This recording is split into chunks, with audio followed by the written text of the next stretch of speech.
Hello! Hello, and welcome back to the workshop. It's been a while. Yep, and in this episode we're going to be putting in some water lines. We're going to be making all of our long-range coolant lines that run from the engine to the radiator in the front, which I haven't bought yet. No, so we're going to be literally passing water. You might be. So yeah, we're going to be making radiator coolant, radiator hard lines. We're going to be making a swaging tool. Yeah. I've bought parts.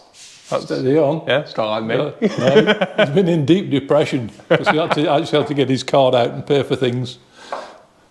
It's been that long I had to ask Marion what my pin were. I'm allergic to spending money. Right, let's get cracking, shall we? Let's get on it. My name is Oliver Pickard, and I've always dreamed of building my own car, together with my aerospace engineer and rallyist dad, Andrew. Hello. I found the perfect project. This is my Cox GTM. The remains of one of only 800 made. And that looks bad, but when you look at it from the inside, it's even worse. Crashed, fire damaged, rusted, unrestorable. We aren't just modifying, but completely re-engineering. We aren't just bolting on parts, we are making the tools that fabricate the parts to build my dream car. Bespoke, one of one. This is Project Mosquito.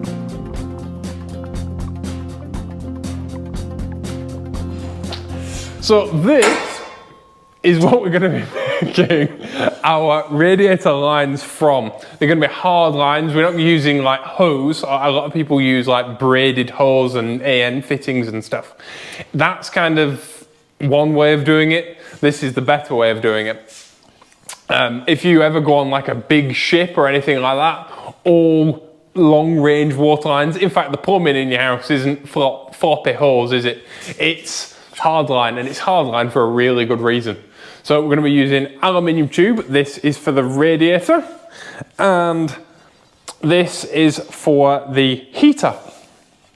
And obviously diameters are chosen because that's the diameter of what the K-series uses and all that.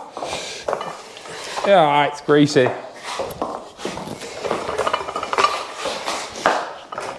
This is our not so portable mini bender. I say that because despite its small size, it weighs loads. Yeah, especially when it's in its box. Yeah. This was made before the EU regulations of people only being able to lift 35 kilos.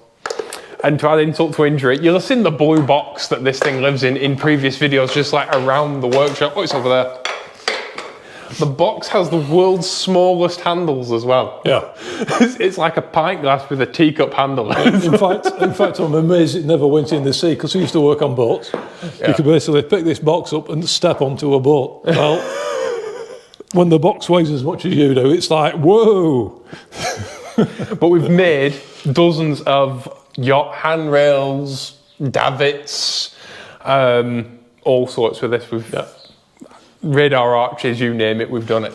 And we used to, like I said, we used to earn a living with this thing. And that's the good thing about stuff like this. These kind of tools, you only have to buy them once because we've had this 20 years? 20 years, yeah. They were expensive 20 years ago. Yeah. So maybe if we hadn't got this, maybe we would be putting...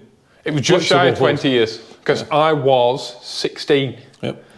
And hang on, no. Yeah, I was 16 and I'm 34 now. Yep. That's depressing. I nearly swore. Someone will still call me young man in comments.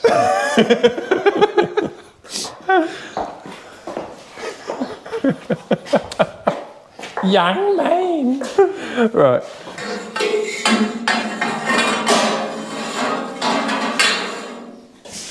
Apparently, because we're automotive YouTubers, we're supposed to wear black t-shirts all the time. Yeah. We should wear black t-shirts, black jeans and black flat brim caps, because that's apparently the uniform. Have you noticed? Yeah. Every automotive YouTuber dresses exactly the same. And to make my life simple, we're going to be using a piece of plastic water pipe. Because basically we can bend it to shape. We can use the same radius as the water pipe we're going to be using. and we can get the length that we require. We're having to Do maths. and false bend a piece of pipe. Or think very hard. Yeah, which is always good.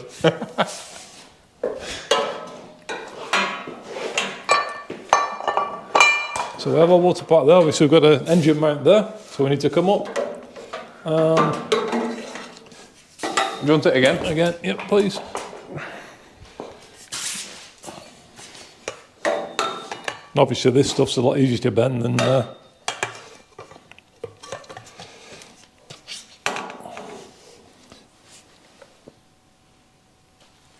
A lot of time attack. This stuff's plastic with aluminium in the side, isn't it? yeah. It's basically the same stuff all the time attack lads make splitters out of. And like under trays. Which plumbing pipe.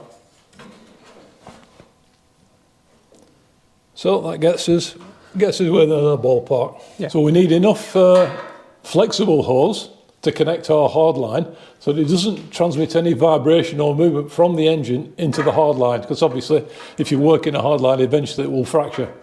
So we need to get this fastened into really, really well so there's no vibration whatsoever, and enough flexibility in the silicone hose so it doesn't transmit from the engine into the hard line. Easy. And the cool line will go out via the engine, and the hot line will go out forwards, just to make it easy. So if you ever have to replace both, you've got to take the entire car apart. This is one of those things that you'll fit and forget, hopefully. Once it's in, we'll never have to touch it ever again, which is why we're making it before we weld in the tunnel. Yeah, and the thing is, because it's not a maintenance part, it's not a thing that needs to be changed. Like, to change them, you've got to set the engine out. Yeah. But we've got to think back to like a lot of cars that have parts that need maintenance. You've got to take the engine out. Yeah. You know, obviously, when I fit a clutch, you've got to take the engine out. It's 3 bolts, it's not hard. At this stage, it's important that you leave enough length. Obviously, we can cut it down to whatever we need, but if obviously it's too short, it's too short. It'll never do.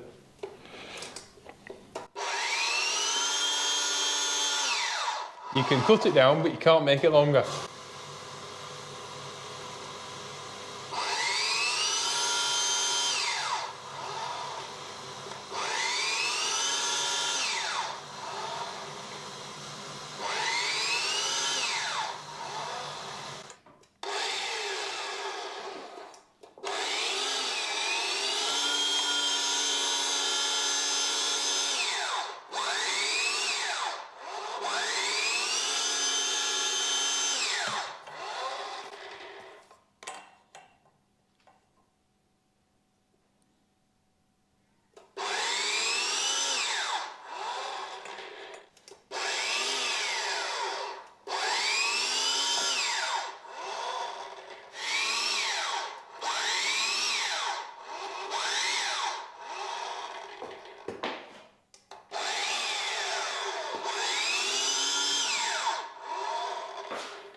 We're on here now. Yep, so we need to go down now, don't we? Because the end of the centre tunnel tapers in for my feet, these 2 lines represent the end of the centre tunnel. So now we need to make the line come within these 2 lines and then drop down underneath what will be the fuel tank.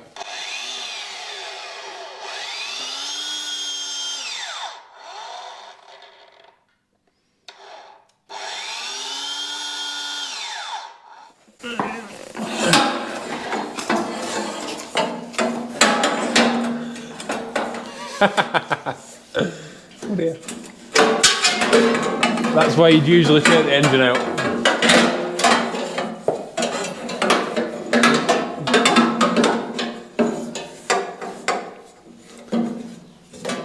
Not bad, that. Hang on. What's it caught on, right? Yeah, touch it rack. which is good, because we're just a little bit high there. Put more on that one, it'll lift that one, and it'll bring the gap in there. And we need to come in this way by 20 mil. Yep.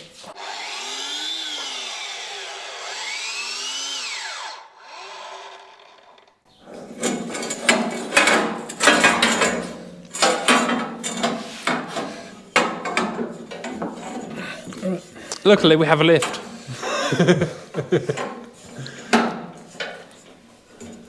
Yep, told you. What? Needs to come down here now.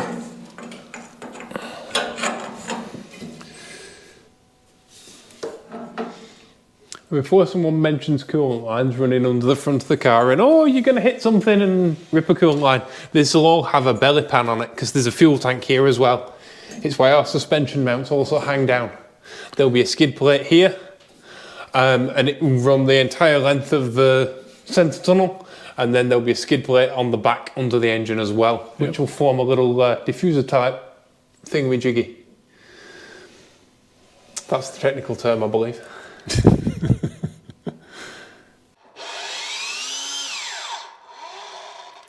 Yeah, it's got to be it. So take the rack off. Yeah. Yeah, we don't really need it, do we? Yeah. We had a few comments wondering why we made the rack clamps, the rack mounting points, 2 different widths. Well, in fact, the actual rack itself, the mounting points on the rack, are basically 2 different widths. So to maximise the amount of grip we have on the rack, we just made made one wider than the other. They look like exhaust clamps, like pipe tube clamps, the original mini clamps, and they're like little tiny weedy things. But because we have so much more front end grip and so much more front end tyre, and we want the ultimate in like steering feel, we want to get rid of any kind of flex, any kind of play. We've maximised our available grip for the rack. Yeah. I ran out of words then.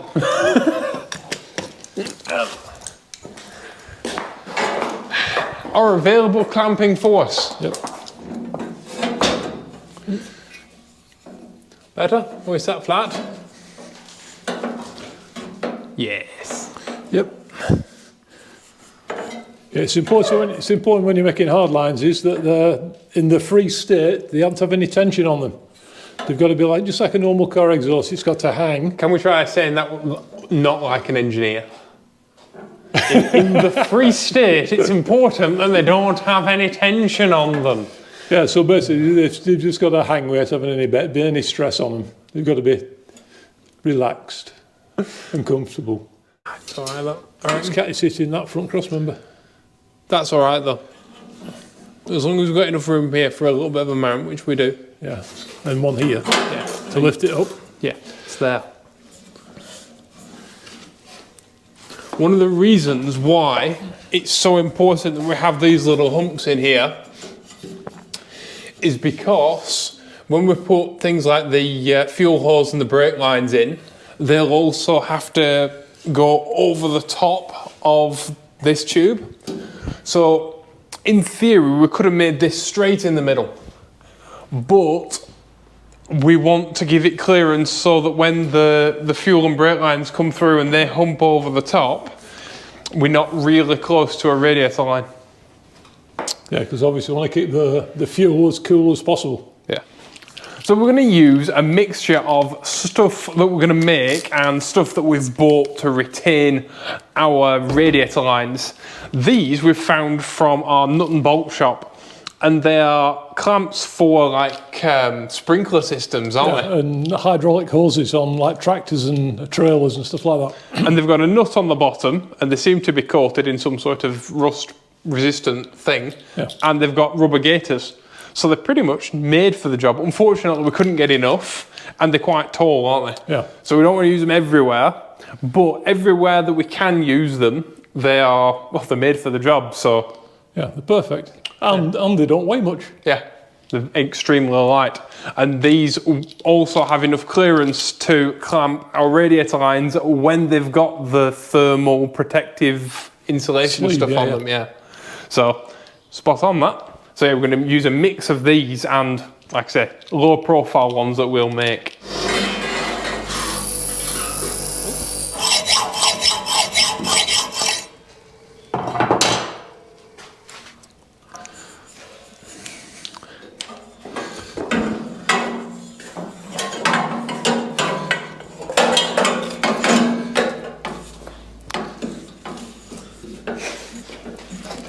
Need to come back to you a bit. There you go. When we put the transmission tunnel on, it'd be very difficult to get to these bolts, to these screws. So what we'll have to do is swap them out for bolts. We can get a socket on so we can get access through this part here to tighten them. We'll put some what's-its on as well. We'll put some serrated washers on. Yeah. So that we'll never have to touch them. People often talk about Loctite and use blue Loctite for this and red Loctite for that. And Loctite's great stuff, but it's not better than a serrated washer. And if you've never seen a serrated washer, I don't blame you, because they are the most underrated piece of hardware. It's like a split washer, but it's better in every single way. And they are absolutely beastie. And they come in two forms. There's this form and there's like a star washer form. And they work just like a split washer to stop things vibrating loose, but they're well good.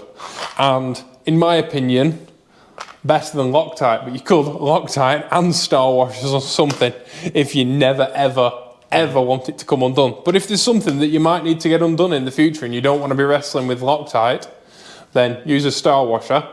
And next time that when you do replace the bolt, pop a new one in. Yeah, because especially if you're in a hard to reach place. Yeah. Because if it's Loctited in, you tend to get Loctite that runs down the thread, down the whole bolt, and you can't sort of loosen it and then undo it with your fingers.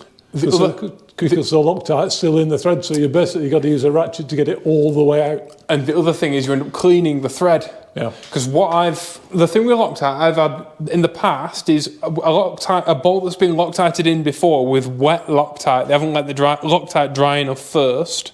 Then you pop a bolt in with new Loctite, but you haven't cleaned the thread. So then your Loctite is stuck to old Loctite, not stuck to metal, and vibrates loose. But yeah, if I were building a desert racing vehicle, every single nut and bolt would have one of these on, because they're fantastic. And the only thing better is to wire lock everything. Yeah. Speaking of hardware, these little plastic washers that are on here are really nifty. Tiny plastic washers, and they stop your screws falling out when they're upside down. That's nifty. I've never run into those before.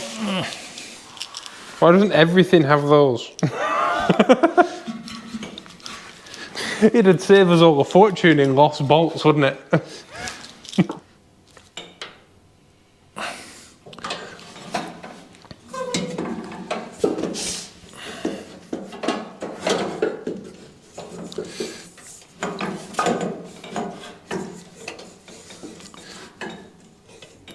So now we've got that one in position, you can make the other one now. Yay!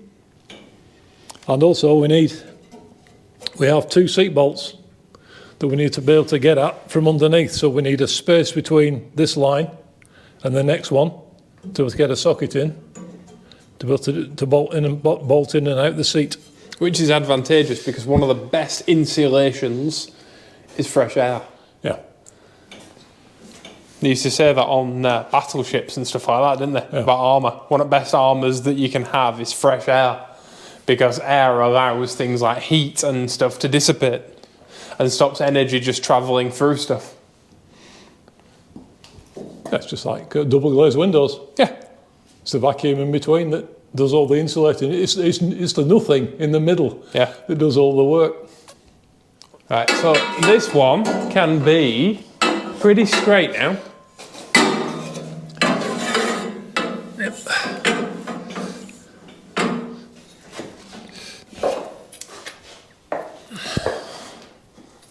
Almost perfectly spaced, that. Yeah.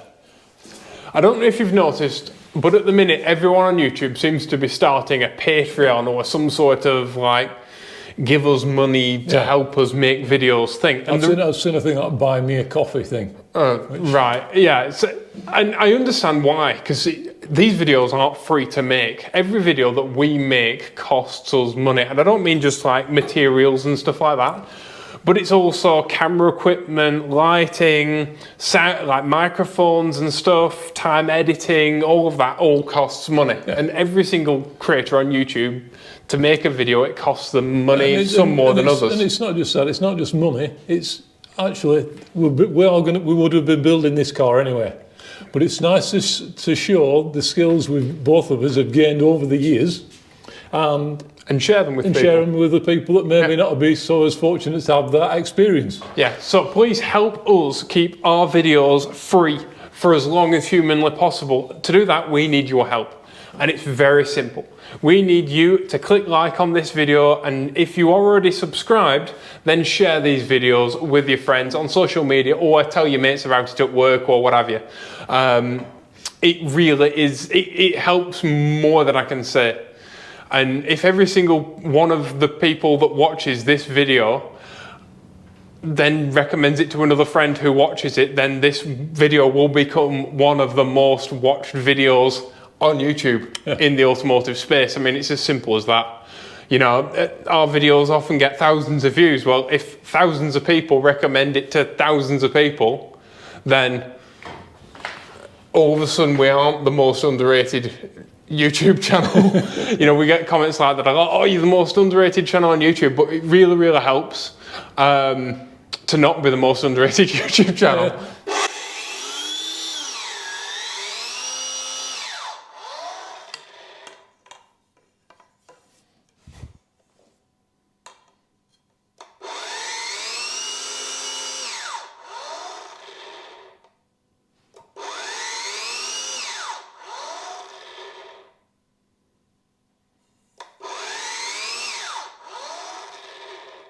One of the biggest mistakes that everybody does, including myself, when you first start bending tubing, is you put your first two bends in something, and then you go back and try it, and then you come back to your pipe bender, and then you put your tube in from the other way to bend it, because you want to bend from the other side that goes the other way. The problem with that is every time you bend a tube, this radius pulls from this side of your pipe bender the tubing in, and so it shortens this length of tubing.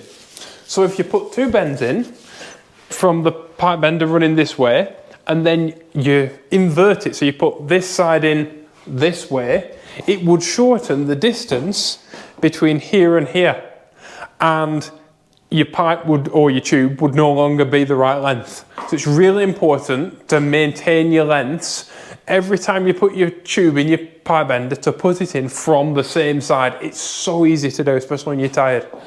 And then you go back to what you were doing, and the entire thing that you were making is ruined, and you've got to start all over again, and you don't have any material. So then you've got to go to the shop, and then you lose an entire day of work, all because of 4 seconds of, oh, let's just put it in and bend it the other way. So if you're bending it, if I wanted to bend this tube this way, that's easy to do as it is. And if I wanted to bend it the other way, simply invert your tube, which is why it's so important to mark the top of your tube. So you'll have seen Dad like mark the top of the tube with a piece of green pen. That keeps your top of your tube, the top of your tube. And so if you're bending left, you have it one way up. If you're bending right, you invert it the other way up. You don't put it in your pipe bender that way, ever. It's so easy to do.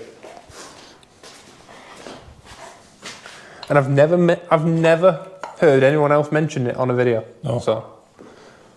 And it's not just that, you've also, where the centre line of your tube is, if that is in a different position, it means this bend here, yeah, this angle is different.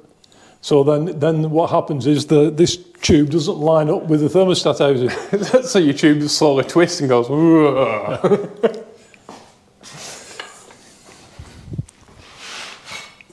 So that's our centre line, that's our bend.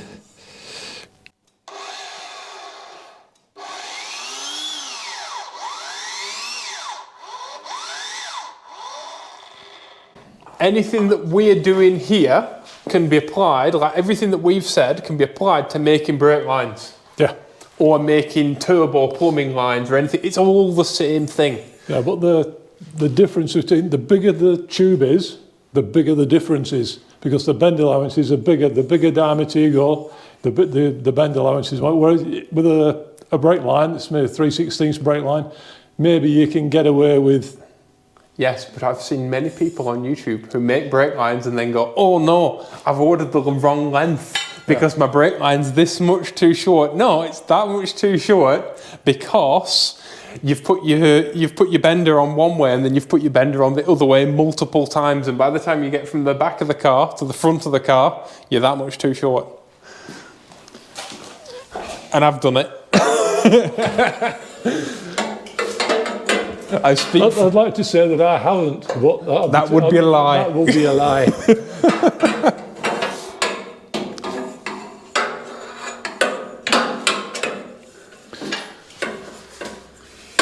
That's better. Yeah. We're pretty level there. Obviously, we can drop it and I'll just rotate it around to there. We can bend it now there. Mm-hmm. And now we just need to drop it down.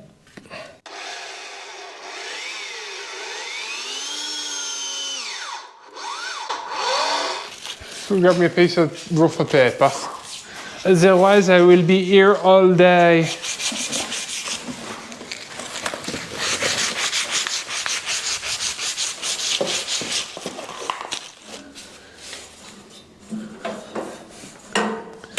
Okay. Bit long that. It would appear it's a bit long. What? The aluminium.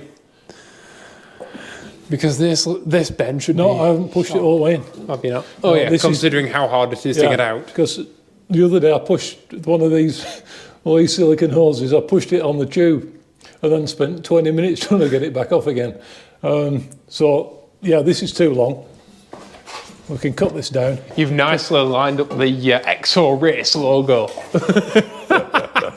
Not sponsored. Ideally, I'd like some really nice, like satin black silicone hoses, but I got those for free, so that's what we're using. Yeah. So in the past, I've mentioned putting thermal sleeve on the radiator hoses lines, and so I've bought some. And it's silicone on the outside, and it's fiberglass on the inside. It's woven fiberglass inside, Inside, yeah. And I've actually seen this stuff used on furnaces. I've seen it insulate gas pipes that actually where the gas is fed into the furnace, and this stuff is superb and it lasts for years and years. I've known it been on 10 years. Yeah. And it's not a problem. Apparently, it's good to about 500 Celsius, and the boiling point of Honda coolant, I believe, is 150 Celsius. So I think we've got a little bit of headroom there. Yeah, that's at 15 psi. Yeah. Now, the other thing to consider is because we're going to have a skid pan along the underside of the whole thing, the skid pan will also act as a heat sink because it'll have air rushing past it and it'll be aluminium. It will shed any heat that it has in it into the air that's rushing past it, and then any air that's in the centre tunnel that's warm, should have the heat pulled out of it by the skid pan. Using your fancy kitchen knife. Yeah.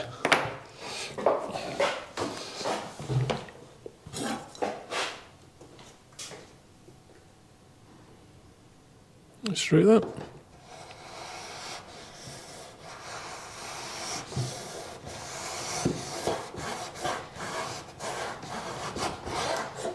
I would say, anytime you're cutting anything that's fiberglass, don't use like a really nice pair of scissors or a really nice knife, but it's yours and not mine, so it's all right.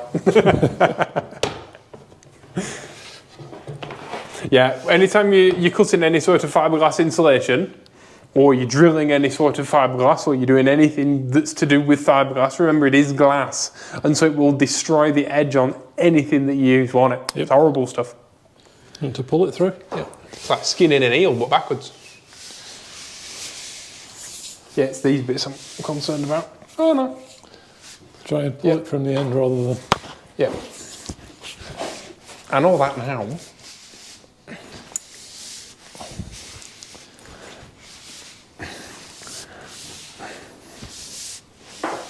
Oh, it's weird.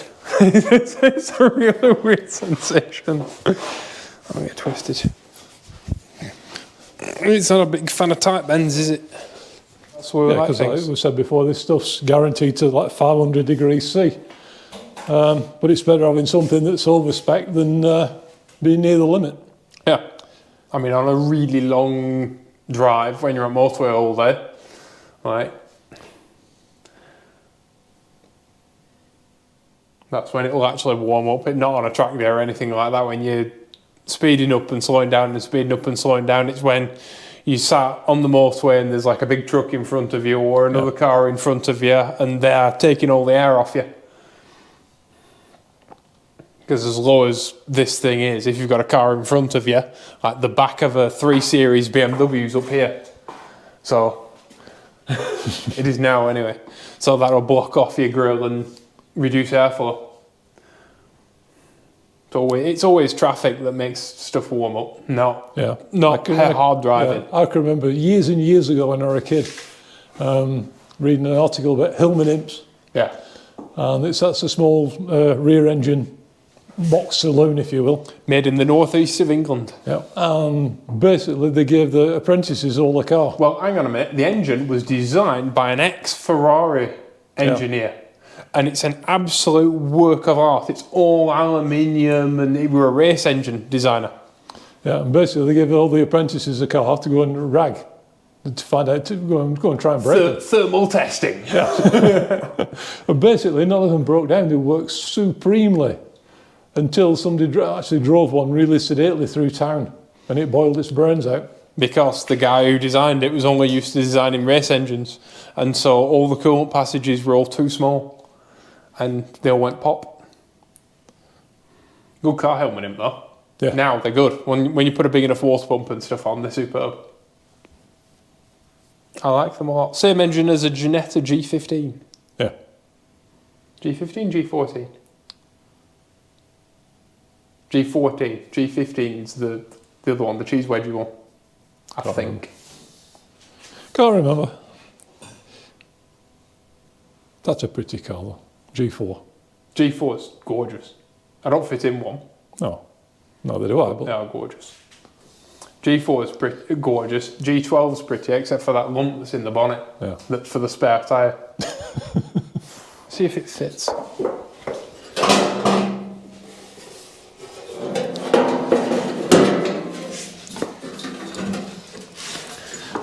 Let's have this in right orientation and then.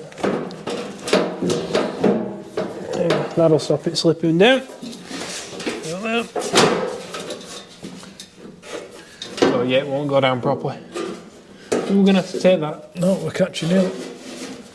Where? Oh, on there. Yep.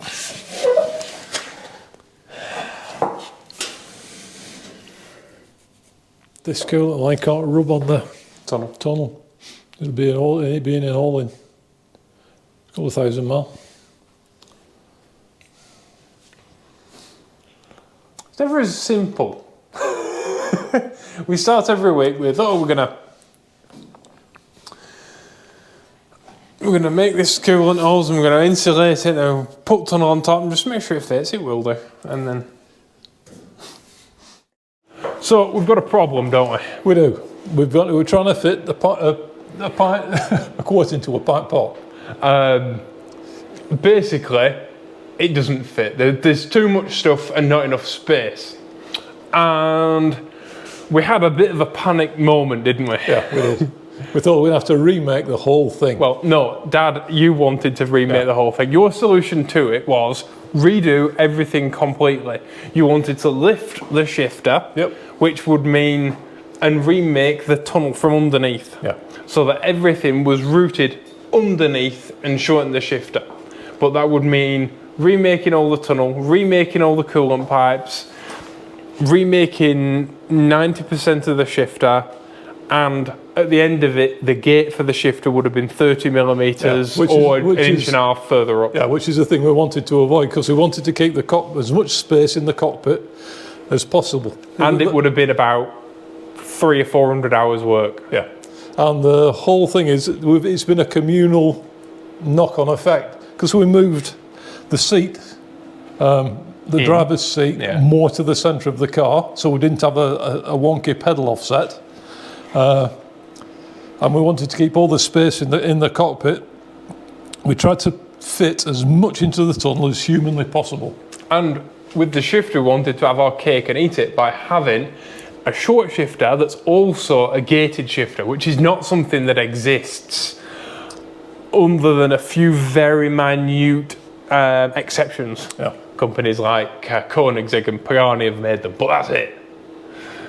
So I said to Dad, whoa, right, stop working immediately. Yeah. Let us go and have a cup of tea. Yeah, let's go drink tea. Right, and I believe that this is the issue that we have with, I think this is a societal problem that we have that we could all learn from, right? Because not enough people drink not enough people drink tea, right? Hear me out, right? Right. So, not enough people in the world go, right, everybody stop everything. We're going to stop everything. We're going to sit down. We're going to have a cup of tea. We're going to talk about this, right? And we're going to weigh up every option, weigh up every solution, how much time they'll all take, and then we'll make a decision as a group. And after a cup of tea, I came up with a solution. You did. Right? Because I stuck my phone in both ends and took a bunch of photos. Because the problem with the tunnel is that you can't see what's happening inside it. It's not easily inspectable, is it? No. Like when the tunnel is on the tubes, you can't really see what's happening. And there's tons and tons of room in this tunnel. There's tons of room at the back, there's tons of room at the front. The only place where there isn't tons of room is right at the back of the box here. There's a pinch point where, excuse me, Dad. There's a pinch point where you can actually see it here. The tunnel comes in and the shifter box comes out. And so there's a pinch point around here. And this little bit is super tight.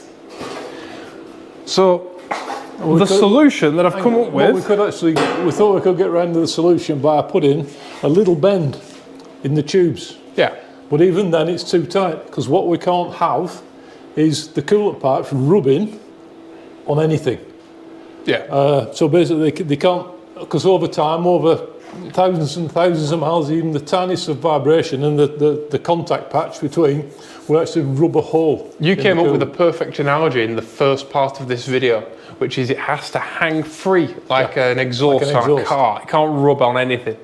So I noticed that in here, there's loads of space and it's not actually doing anything. The only space that's actually doing anything is at the bottom, where the two bulkheads for the shifter cables come through. So my solution is to steal this space here where my fist is and stay and give it to the tubes. And that will give us our cake and our hit me. Yes. Or for those of us who aren't oldie Englishy, give us our cake and let us eat it too. So, let's chop off work that we've done. Yeah. But at least it's not 300 hours of work and remaking everything that we've made and making a bunch of the videos that we've made for you lovely people pointless. Obsolete, yeah. Right. So let's get marking and let's get chopping.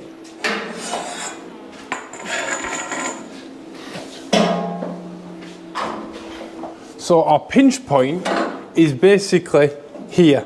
It's level with this, right? It's this entire corner because this comes in, but the box carries on straight, so you end up with a very small space here. So what we're going to do is we're going to cut along here, and then up here on an angle. Get rid of this corner entirely, so get rid of the pinch point. and then our other pipe can come over, and our other gubbins can all come round, and we no longer have our pinch point. Yeah, so all that comes away. Yeah, make a new top for it. Yeah, and then we've still got access. So the cable goes in here. We've still got access from the back to be able to get the nut on and do the adjustment from underneath. Yeah, you're not changing any of this, but you're also not, if you put your hand up here, you're not putting your hand into any of this top stuff either. Yeah. So, and we can get to it through the hole in the side, we can get to it through the top, so it's not an issue. Yeah, so we've gained space and lost nothing. Yeah, you just... In fact, doing it this way will actually be slightly lighter. You're popping your braces, sir. Yeah. You Americans call braces suspenders. Yeah. You know, like what women wear. Yeah. I always think that's weird. Yeah. My brain always goes, what? No, that's not right. No, yeah. Because you always watch American telly and a man's like, oh, you're wearing suspenders. And it's another guy and you're like, huh? One of my favourite things, right, this is a tangent, but it's a cool tangent. One of my favourite things, I once watched a documentary on parasitic buildings in Japan, right? Which is where you've got two giant buildings made by two massive companies that never spoke to each other. So you end up with a corner between two buildings that nobody owns, that's completely unused. And then what small business owners come along and do is they buy that small corner and they erect like a long skinny building between the two buildings and have their shop there or their house there or whatever, and have like two flats above it and a little paper shop, like a little corner shop. And I love the idea of like parasitic buildings, and it always makes me think about like what space are you not using, and this is the perfect example of that. Yeah. Because this is space that we weren't using, because we made a decision here and we made a decision here, but we never thought about how those two decisions would come together, and those two decisions have come together to cause a problem. So we need to get rid of the parasitic space that's created. Yeah. Sorry. That's all right. But that's what I was thinking about when I came up with the solution. That gives us tons of room then, so the top tube can come round and actually in fact we could even come even further. I'll put this straight there and then go up. Yeah, if you want. Yeah, put a flat on it. Put a flat on it. Yeah. And then we really have got tons of room then. Yeah.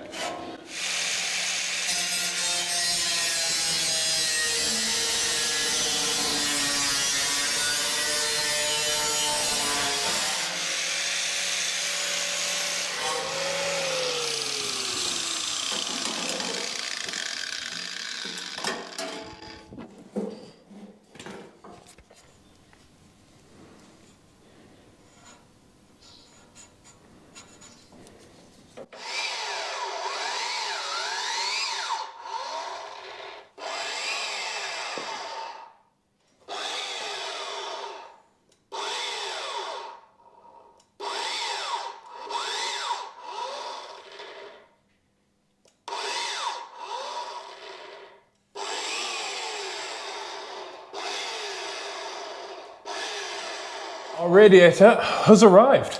And what a lovely shiny thing it is too. It is. It's a Rad. I did a lot of research, looked around at a bunch of different people running them in a bunch of different cars and like loads of different communities that have nothing to do with each other, and everyone had nice things to say about Rad, yeah. And it's a really good quality thing. The welding's superb. And luckily I was able to get this in France, which is cool, so it didn't take long to get here. But it's originally for a Mazda RX-8, and that's because a Mazda RX-8 has a really low down radiator on a jaunty angle, which is just what we need. Yeah. So let's protect the core. I'm sure that's from a film or something. I've got to protect the core. Let's protect the core with cardboard and then mock it up, shall we? Okay, I found it. Right. So this is the original radiator that the Mosquito's body had fitted to it once. And it's actually, I don't know if you can see this, but it's actually twisted in the crash. The bottom of it's bent. Originally, the Mosquito's body had a Metro turbo engine fitted, which, if you're not familiar, is like a classic Mini Cooper engine, but it's got a turbo on, which wasn't a good idea. Not the most reliable thing in the world. No, in fact, there was a company that made some minis called ERA. ERA, yeah. And they had turbo engines. But yeah, there's a reason that our body's fire damaged. And this thing is actually bent. And once of a day, I actually mocked up the front of the car to show you how we were going to fit everything in. But I've since completely redesigned all of that. So before I throw this in a bin, do you want to do a side-by-side comparison? Yeah, we've got the other one. This is actually really heavy. And I think it's originally from an Austin Princess. But actually, I have to hand it to them because it is a tucked radiator, so it has no radiator cap, which is really important if your radiator is below your engine. Yep. And it does have like a breather pipe on it and stuff like that, and it is single pass. It weighs about the same as that. But it is only half the size. Old and busted. New and shiny. Yeah. Right. So I'm going to go and put this thing in a bin. Yep. Good idea. First things first, let's cover it in cardboard. Because we don't want our lovely new radiator to get full of dents. In fact, when it was in transport, at some point it got boshed. And we were rather concerned. That's why it wasn't in the box in this video, because we're actually surprised that it wasn't a box full of tinfoil when it arrived.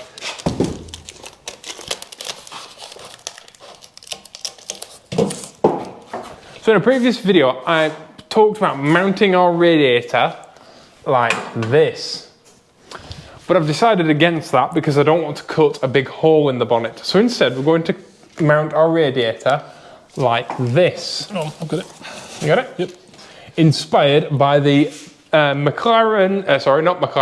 inspired by the Mercedes CLK GTR, the one that beat the McLaren F1. And we're going to mount our radiator ducts so that they blow into the wheel wells, because front tyres are pretty much the worst thing for drag. And that's why McLaren F1, Gordon Murray's new T50 thing, a CLK GTR, a bunch of other Le Mans cars all blow their radiators when they have a front mounted radiator into the wheel wells. Even a Porsche 911 996 has two radiators mounted in front of the front wheels and blows them down onto the tyres. Yep. And that's why I can't understand a bunch of body kits on YouTube that seem to duct air directly into the tyres, because that's the opposite of what you want. Yeah, he's making an awful lot of drag. Yeah, that's one of the greatest challenges that like Formula One aerodynamicists face, and why Formula E cars have covered front wheels, because spinny wheel bad. Right, now we need to figure out how much room we have in the front of the car to figure out how much of an angle we can put on the radiator. Because we ideally need the radiator as far forward as possible to give us room for ducting. Yeah.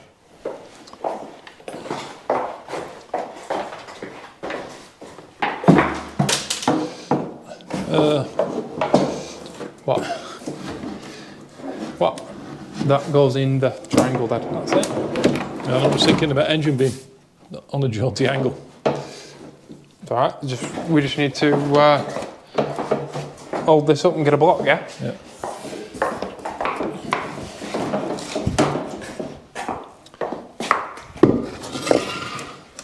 Or two. In the interim between videos, we had a slight accident, didn't we? Kind of.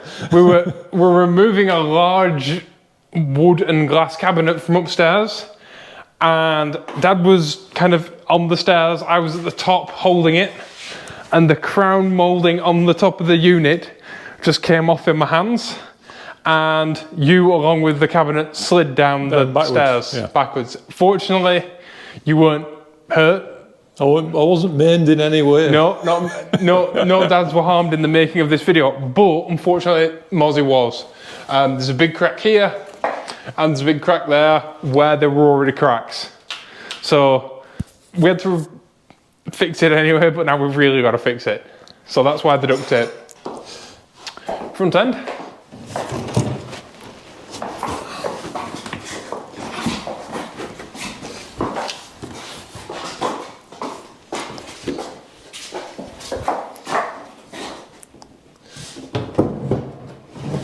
and make a radiator facsimile. Yeah? Have we got any cardboard?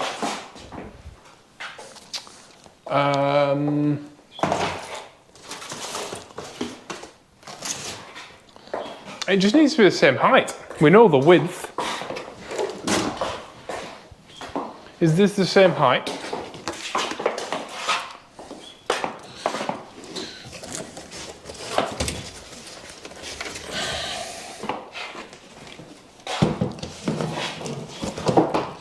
Too tall. Not bad. Actually, from the top of the neck to the bottom of the neck. Okay. Yeah? And then what we can do is we can put once we've figured out the angle, we can then measure it and then mock it up without the clamshell being on. There's something like 46 centimeters of room from the front of the car to from the front of the chassis to the nose. You need a little bit back. I can't see from here. Just in case it gets booped.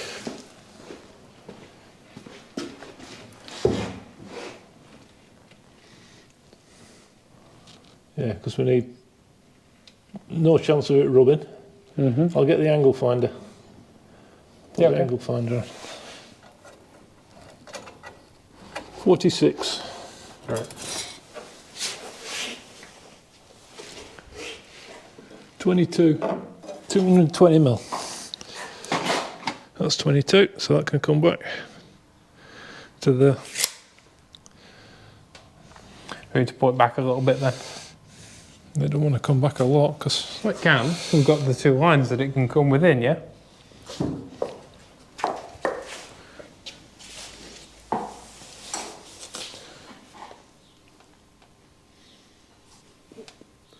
Pretty good though, that.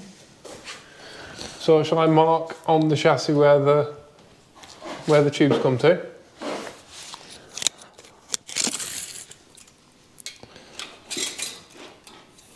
that's the highest point there, isn't it? That's 20, can come.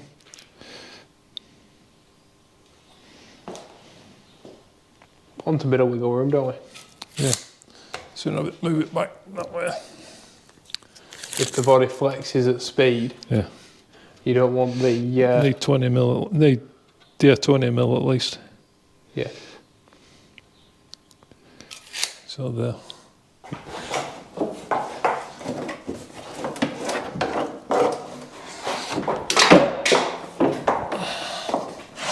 That'll do. Towards you a bit. You're on a wire. If you go towards you a bit, you're not on a wire. That's it.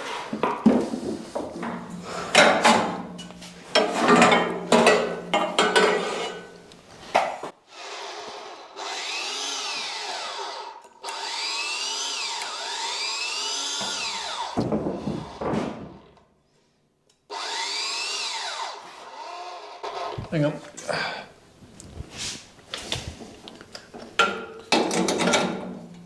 Yeah. Put the room.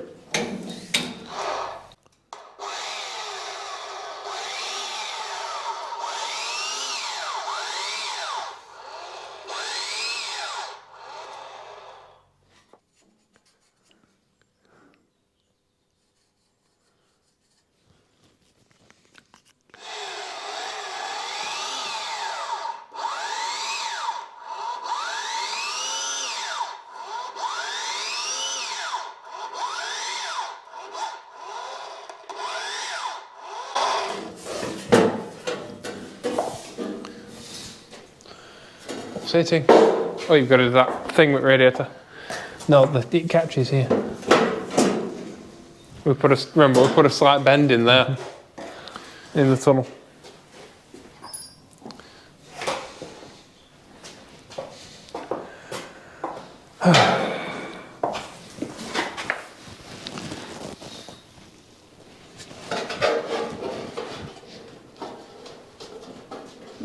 Happy days.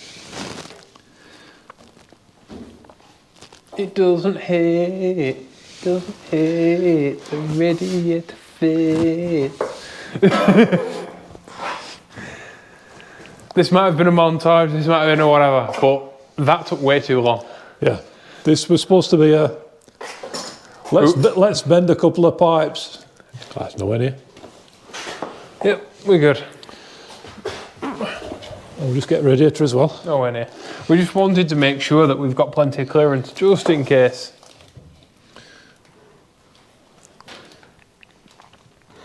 And I think... Loads of room, even at full bump. Yep. If you break that up.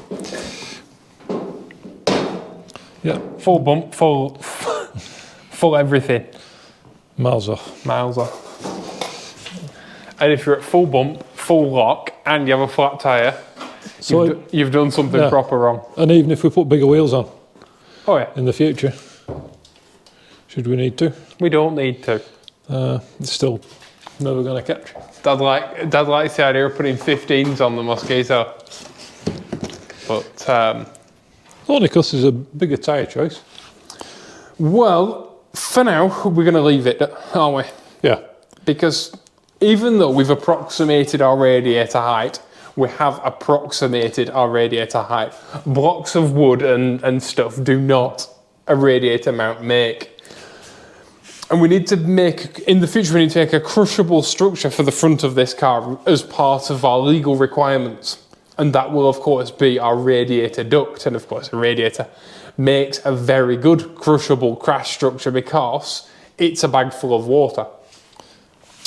But as the car is not currently a car, it's very difficult to know exact heights and exact positions of where things need to be. When it's on the floor, when it's got all of its body parts on and all of that, that's the time to figure out the height of the radiator and know whether we need to take this tube over the top of the steering rack or under the steering rack. Slightly lower, yeah. If you've seen previous episodes of this build, you'll know we have one heck of a little heater to fit into this car, but it goes in the front behind the dashboard, and our engine is in the back. And we have an engine that was designed to go in the front of a car with the heater behind it. So now we need to make all that work. And we don't want to be getting rid of stuff that we need, because this isn't a track car, this is a road car. And I live in a place that has very, very cold winters, like -14 some mornings, and very hot summers, about 45 on the top end. So we want really good ventilation in the cabin, and we want a really good heater. On top of that, I'd quite like to go and visit my family in Morocco using this thing, and I'd like to take it into the Alps. So we need all of our like cold morning starting idle air stuff. So we're keeping that, but our heater is now kind of almost 2 meters in front of where I'm sat. Now the way that the heater usually works is the hot water or coolant comes out of here and runs into a heater that lives kind of here in the firewall of your Honda. And then once it's past the heat into the cabin, it flows out of here forward and into the thermostat on the front of the engine where the water pump is. And this little nubbin hose end here passes coolant to our throttle body, which gives you cold start early morning thing where it goes, oh, I'm a bit cold, can you turn me up ECU? So then the ECU kind of messes with the idle and stuff like that to make a nice smooth running car on a cold morning. We need that stuff. So we need this little nubbin. But like I say, it's all back here.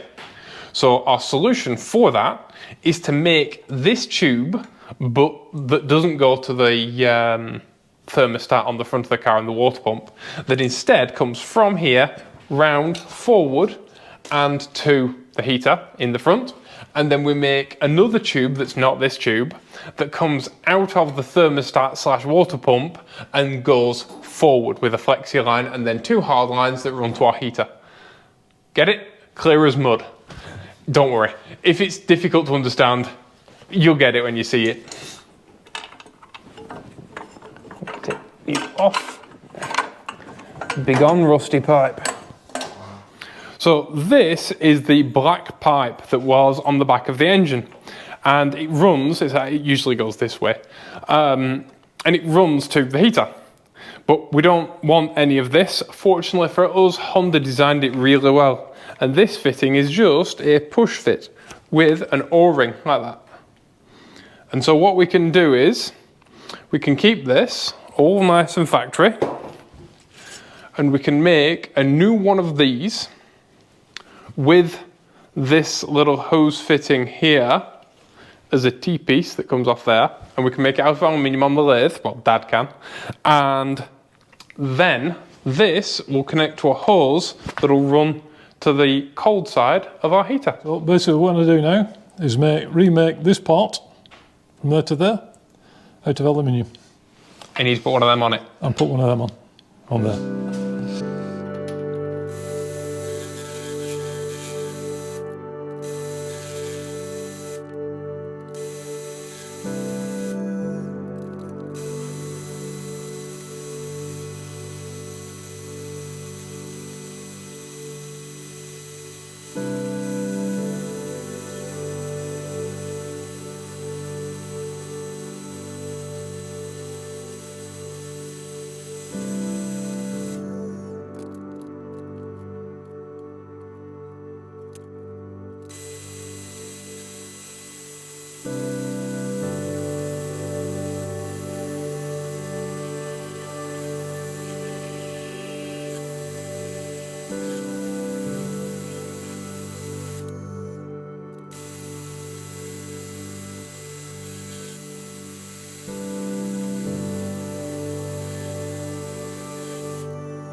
I think you'll agree that that looks slightly superior to that.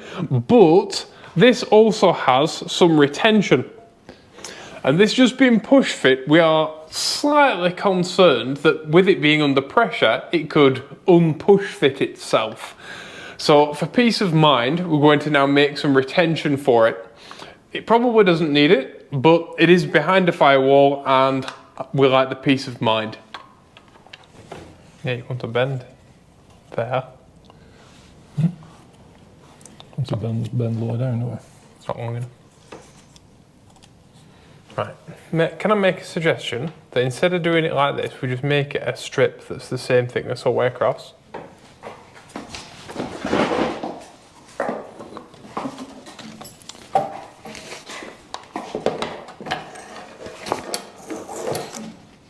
Did you know I've got you this?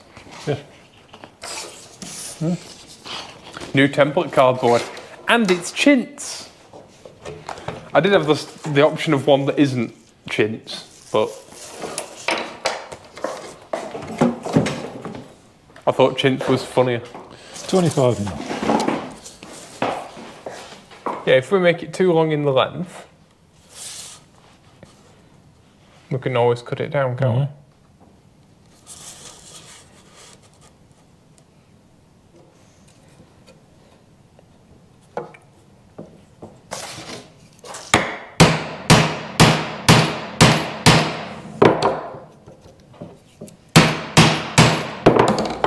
Bunch needs a shorten. A little bit. If we put a fold on first, put 2 folds in, make it easier, because once it's on, isn't it? Oh.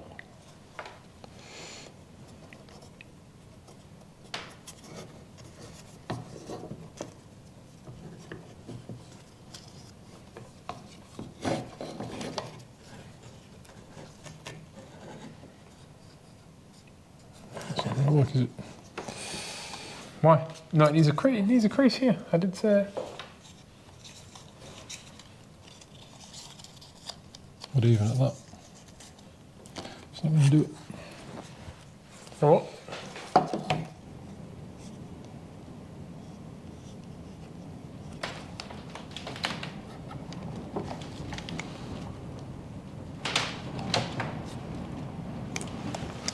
And that's there. That. Just a little bit more. You've put it on, upside down. So I have.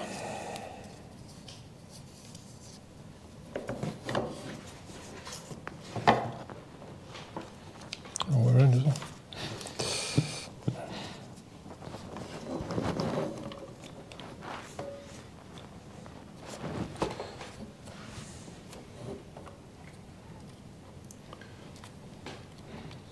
I think that's a winner.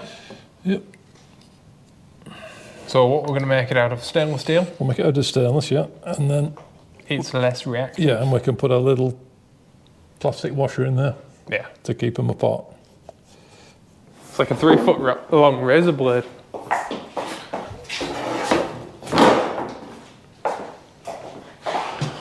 Stainless steel.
There we have it, our heater return with its little strap on. It's not the most complicated thing, but it doesn't need to be. It's simple, it's light, it's effective, and now we know that it won't pop out no matter what.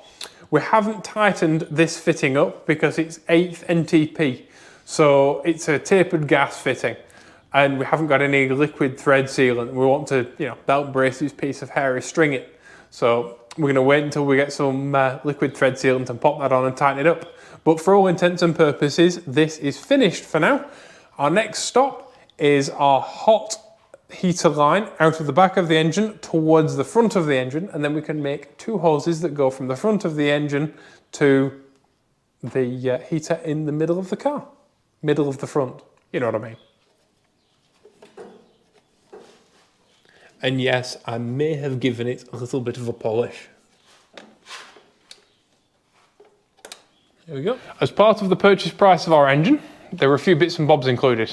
Some silicone hoses, to be precise, and this is one of them. This is actually a heater delete kit. It takes the hot water coming out of the engine, and rather than passing it through the heater, passes it straight onto the cold side. And we're going to use it to take our hot coolant forward to our heater. So we're going to use a heater delete kit to install a heater. So only 13mm.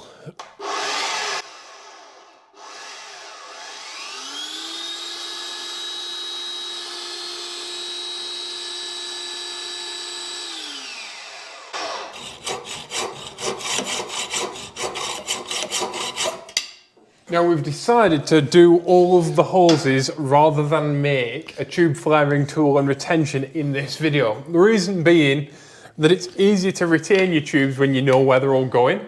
So if we finish kind of all of our water plumbing, then it's easier to make all of our retention, and the flaring tool's kind of its engineering job and it's all right. Yeah. And so that'll win most of the video when we do that. It's a lot easier just when there's no flares on the end, just to keep pulling them on and off. Yeah. Just makes life simple, and flare them after. But that would have been a considerable part of this video, and this is already. Some people believe that there is no such thing as a video on this channel that is too long, but we have to stop making it sometime and edit it and put it up on YouTube. So it would be next month by the time we get it if we'd have made it. If we'd have made a tube flaring tool. It's taken us long enough to make this one. Because Dad does so much in these videos, a lot of people think that I can't do. But the thing is, when Dad and I go anywhere, you always drive. Like, Dad's just this way, aren't you? Yeah. And so I'm not going to argue with him and like take tools off him so that I have to do all work.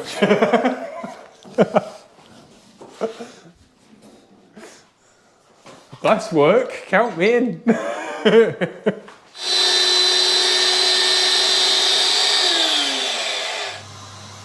That's better.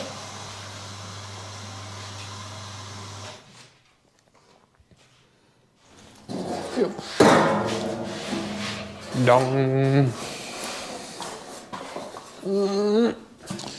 Go.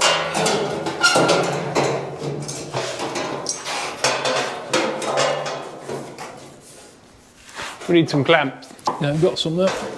You and your clamps. Get me in me efficiency. We can't remember which way up the plumbing goes. I can't find the photo. I had a photo of the Panda as it was plumbed, and I can't find the photo, and I can't remember which way up the hoses go, whether it's hot in the top or hot in the bottom. So I've Googled it, and Google's given me 2 answers that contradict each other. So I've messaged Jim from the Also Driven YouTube channel, and he hasn't got a car with him, so he's now messaged Sean from the Also Driven YouTube channel.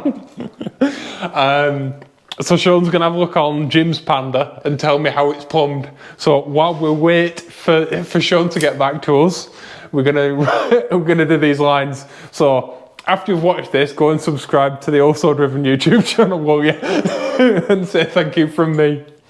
I think this is the opportune moment for a cup of tea. A cup of tea. I've been working on my cup of tea theory, right? Yeah, go on. So, Buddhist Zen masters, yeah, famous for drinking green tea, yeah. Amazon people of the Sahara, right? Feminists, egalitarian people who like what they call, they elect their own leaders. The leader is chosen by the village. It can be a man or a woman. A woman has the right to choose her own wife, like massively forward-thinking society, yeah? Yeah. Famously, tea drinkers, right? Because everybody sits down, thinks about it, talks about it, discusses the thing and comes up with the best solution. Whilst drinking tea. Whilst drinking tea. And too many people react too quickly over, in fact, even Amazon people of the Sahara, right? Jewish people and Muslim people living in harmony together. The world could benefit from drinking more tea. More tea. Tea it is then. It solves all of the world's problems. Yeah. It's just too much coffee, not enough tea. Yeah.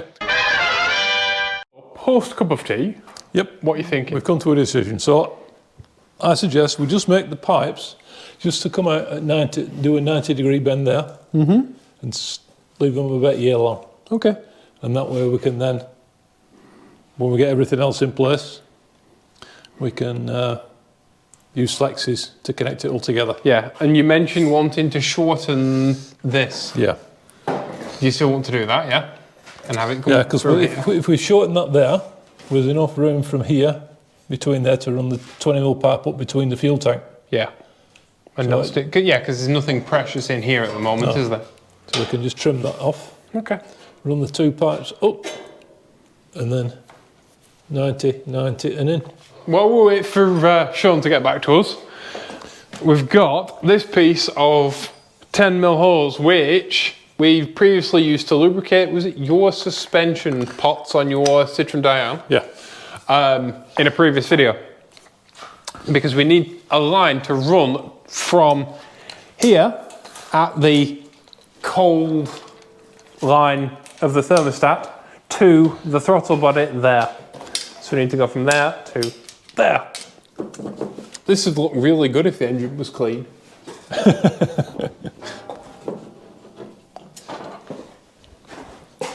I hate this black. Actually, I plan on repainting the engine. But the chassis is more of a priority because we're going to take the engine apart, aren't we, really? Yeah. And go through it all before final assembly. So that's for the future. Really, this is all just mock-up for now. So that we can get all this and that all welded in place. It's more of a priority to finish the chassis than it is. Yep, and then we can put a clip retainer. Or we can put it on the P-clip here, can't we? Yeah, that brings that Kind there. of. That goes under there. So we just need a straight bit. We don't actually need to bend it at all. No. Yeah.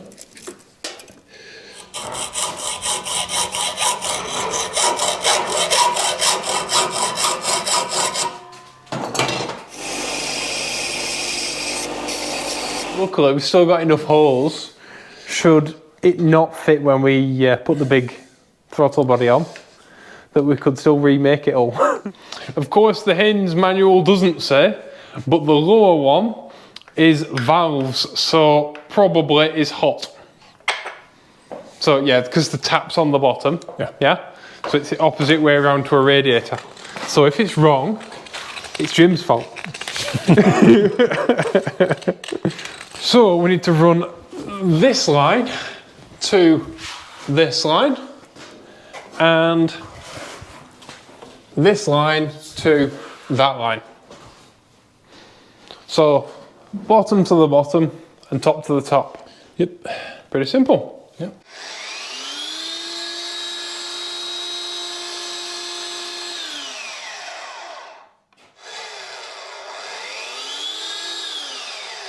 You're holding the hose. You're holding the...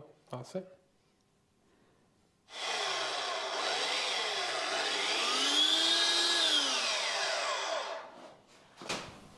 No, it's wrong in it. Got it wrong.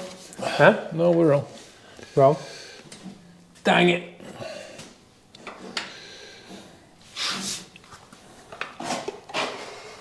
Just pop it on the floor. Seriously. I won't do it.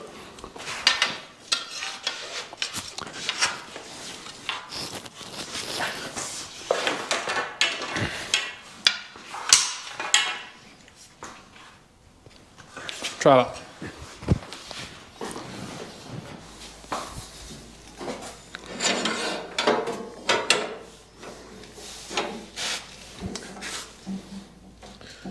Well, they don't teach you that at school.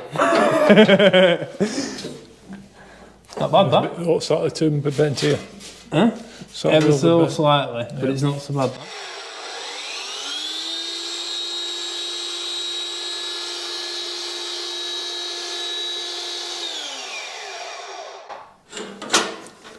There we go. Just a little bit. That's all right. It needs to go over that way anyway. Yeah. Happy days. That's one. That's first heater pipe. So the second one we need to bring in this way. So we can bring kind of, I'm thinking, down this way, through here, because there's tons of room there, Yeah. up, you know, that way, and over.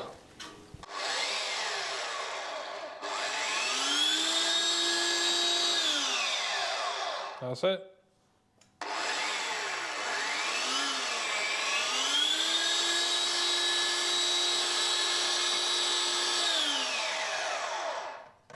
So it just needs one bend there. I'm thinking so. It's not bad, is it? At all. No.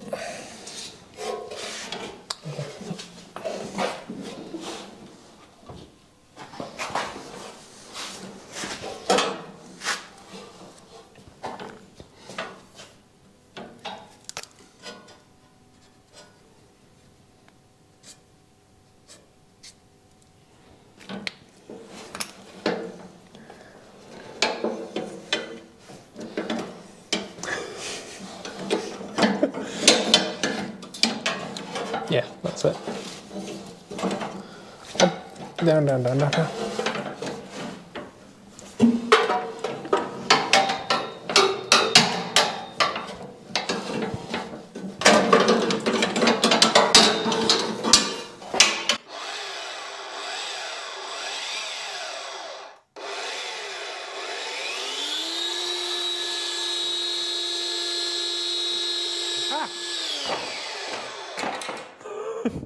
Chair.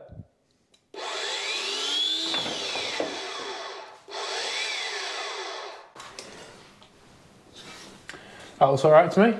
They're parallel. Yeah.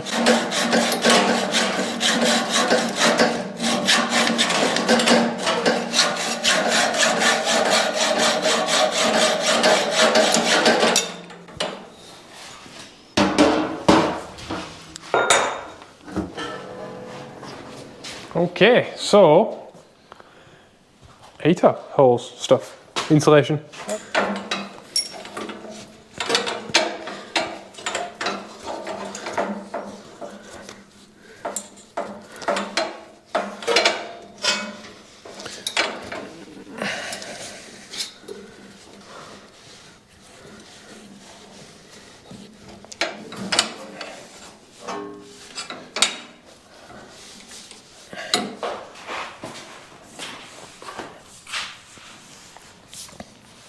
Yeah, you don't want to go as, oh, these will go further, won't they? Because it's a shorter run. Mm-hmm. Yeah, it really doesn't like those tight corners. No, but do I answer them? I like this stuff. I expected it to be really tough to fit. Turns out, not really. No, nice. Spot on. A bit more. No, I think it's alright, but it's better to be on the engine side.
We've now done pretty much all our plumbing. We've got a little bit at the front to the radiator, and we've got a swirl pot to make.